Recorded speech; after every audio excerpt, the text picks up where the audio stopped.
As we have seen, the Manila's expeditions to China produced an impressive amount of reports, but the Portuguese had also developed a consistent trend of narratives about China. Galeote Pereira's text had a very scarce diffusion, but it found its way into the book of the Dominican Gaspar da Cruz, printed in 1569. Da Cruz had already travelled almost 20 years through all Portuguese Asia, when in 1556 he spent a few months in Canton and its whereabouts. But he was a very acute observer and made excellent use of the short time spent in China, and he thoroughly used Pereira's text, albeit systematizing it. He went back to Portugal in 1569, reached Lisbon in the year of the plague, and died next year as a result of it.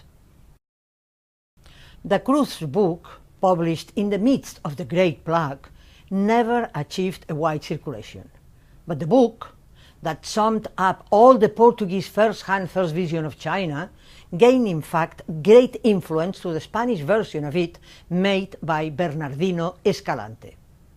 Escalante didactically paraphrased Da Cruz's text, glossing or copying it didactically.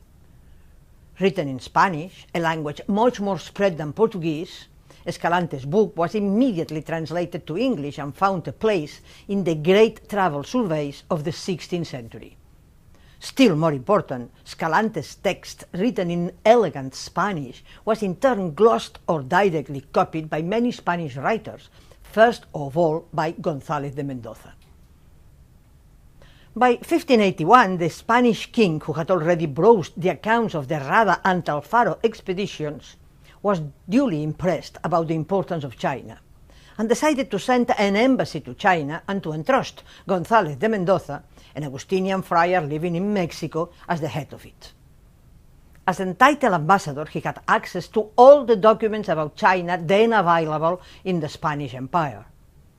Those documents included reports from the Philippine governors, the letters coming from the Augustinian mission to China, and also the report sent by the Franciscan expedition, letters from almost everybody of the colony, and Escalante's small book that summed up the main Portuguese sources.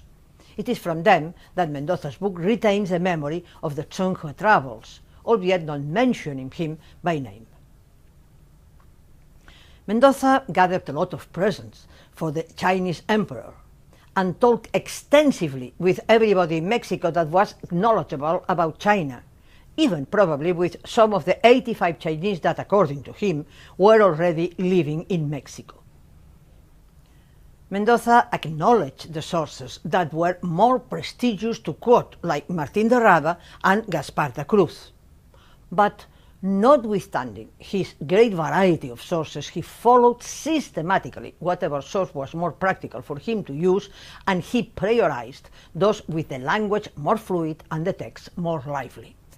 His book, more often than not, copies directly from two of them, Loarca and Escalante.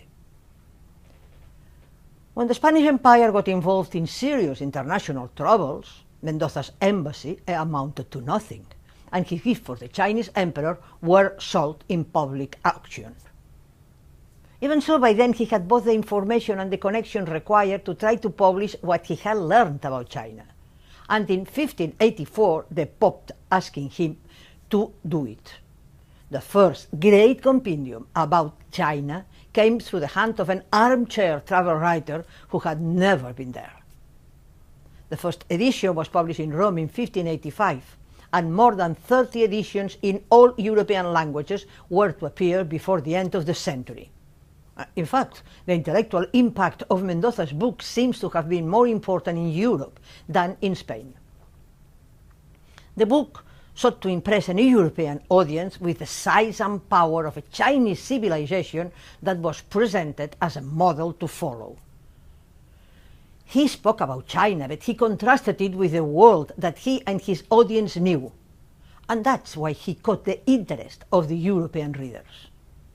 And last but not least, the book also intended to gain support for the Catholic missions amongst European donors, especially with the Pope, who, in the last analysis, was the patron of the book.